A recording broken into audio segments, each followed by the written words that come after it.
Imaging in trauma, I think Dr. Unavar sir has made my job a little easier by already showing classic case examples and the signs to look out for. So my overview is going to be the basics of what these scans are, the primary imaging, CT, MRI. In what case scenario do I request for what investigations, and a little bit of what's new. So CT scan is basically a glorified X-ray, because it is essentially a patient in the CT scan machine with an array of multiple ionizing radiation sources that are passed through the patient, and at the end, posterior to the patient on the screen is a, just like you would see this, a rabbit in front of a light source, a shadow falling on the wall. Here you have a source of illumination being the ionizing radiation, and depending on the density of the tissue, you get an enhanced version of an X-ray. This is detected by the amount of ionizing radiation that passes through the body and reaches the screen is detected by the specific detectors, which then merge multiple X-rays and create the CT scan. So you can see that the patient, there is one rotating X-ray tube here, which is the, and then this keeps going all around, and at multiple angles it goes through, and there are fixed detectors all along, and then they collate the image and give you. In MRI, it is not based on radiation. It is based on the fact that the most abundant element in the body is hydrogen, and the most common compound is water. So the hydrogen atom in each cell behaves like a singly charged proton. Basically, to simplify, this is a giant superconducting magnet, and when electricity is passed through it, there is an electromagnetic field that is generated. So all the protons go from a low energy state to a high energy state. Once the electromagnetic field is withdrawn, they come back down, and the energy that is released is the MRI signal. So I'll come to this. These are 10 commandments of imaging. So CT or MRI. CT is preferred even now for most orbital lesions because it gives the greatest detail about bony and periorbital structures, and it has very specific indications and is more useful in deciding trauma. CT, now here you can see that although this is not trauma related, that there is some bony remodeling and a tumor on the lateral wall.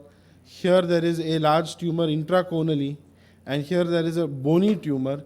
Now, two things that you can see here are that in this scan, the bone is very densely visible as white with no internal structures being visible.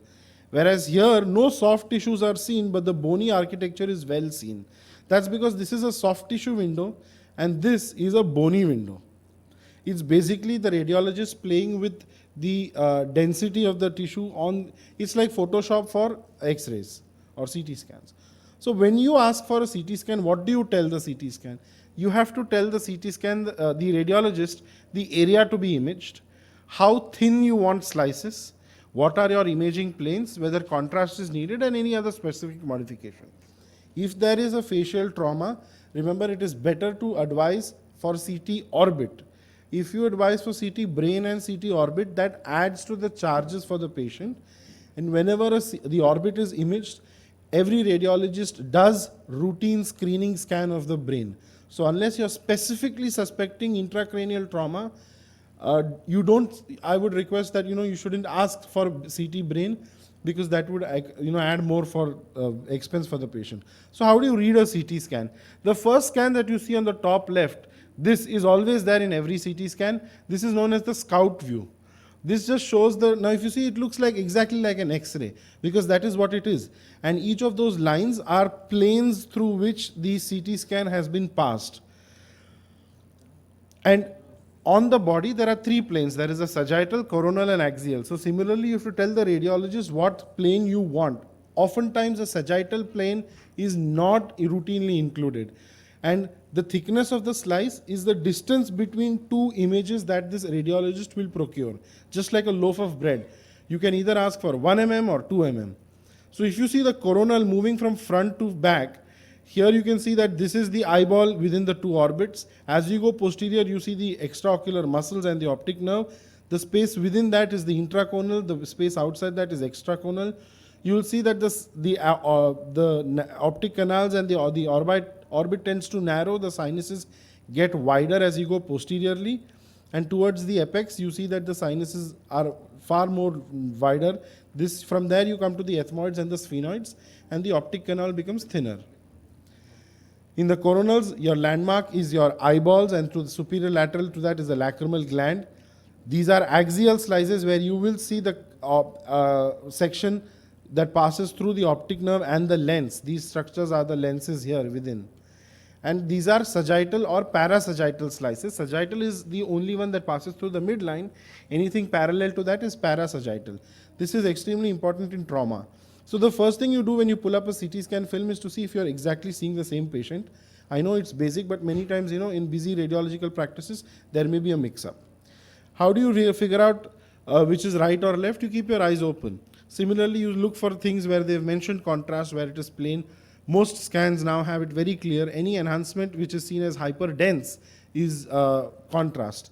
Also, the terms used, hyperdense, isodense, and hypodense are for CT. Hyperintense, hypointense, and isointense are for MR. Laterality, all scans usually have a right or left mentioned on them, so you don't have to worry about which is what. Like I mentioned, this is the soft tissue window where you see more clarity about the soft tissue muscles and the optic nerve, whereas this is a bony window where bony architecture is better seen. Landmarks in the CT scan, the soft hollowing or the scalloping that you see superotemporally on both orbits is the lacrimal gland fossa. Going posteriorly, you will see the angulated orbital floor. And then you have the intra and the extraconal space that helps you decide where, if there is a tumor or a foreign body, what is the location and the description. In trauma specifically, if you're looking for imaging of the optic nerve, 1 mm cuts are required. Otherwise, 2 mm cuts are standard for the orbit. When do you use contrast? When you're suspecting vascular lesions or inflammatory lesions. You can see a patient with post-traumatic CCF has a dilated superior ophthalmic vein and the CCF also enhancing here at the apex. Special conditions when you would ask for a patient for special procedures, this is Valsalva. A patient who had intermittent proptosis, you want the patient to perform the Valsalva maneuver while the imaging. Oh, that's not coming in the video here. It came, okay. So finally, what do you image for what? So there can be only 5 scenarios. Acute loss of vision unilateral, acute loss of vision bilateral, gradual loss of vision unilateral, and bilateral.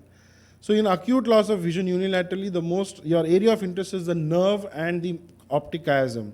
If there is no history of trauma, your choice of investigation should be MRI. If there is trauma, then CT. So if you are, now this is an inflammatory cause. Now here, you can't see the optic nerve because the fat is also hyperintense here in T1 weighted. Once you suppress the fat, you can see that the optic nerve is hyperintense, suggesting an inflammatory pathology. Similarly, you can suppress, there is fluid suppression, which is then help you identify inflammatory lesions better. Acute loss of vision bilateral, your area of interest is post-chiasmal pathway. Investigation of choice should be an MRI or an MR contrast. If it is gradual unilateral progressive loss of vision, area of interest is optic chiasm and the orbit. Most common cause is usually orbital tumors or compressive optic neuropathy. Again, the choice of investigation should be CT. And finally, gradual bilateral loss of vision, post-chiasmal pathway, investigation of choice should be MRI with contrast. CT is preferred in oculoplasty, like I mentioned, because of giving you a lot of information that helps you decide the surgical findings.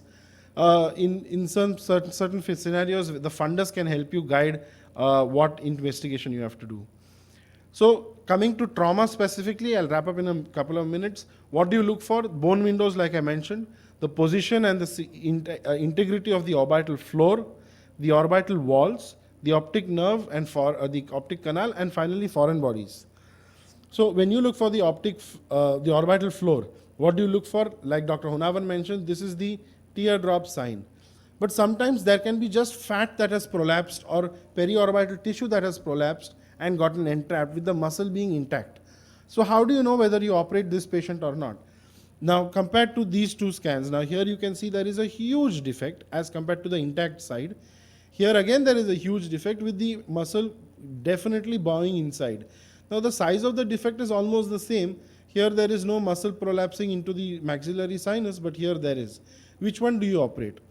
Here the importance of, again, the same thing over here. There is a bony fragment, the muscle is still within the orbit and not prolapsed. This is where a sagittal scan will help you figure out whether to operate or not. Large defects sometimes may not have the muscle prolapsing into the orbit. Those can be observed. But a sagittal scan shows you how big the fracture is here that needs surgery. Again, similarly here, the muscle is in the orbit, but a CT scan tells you that the defect is quite large.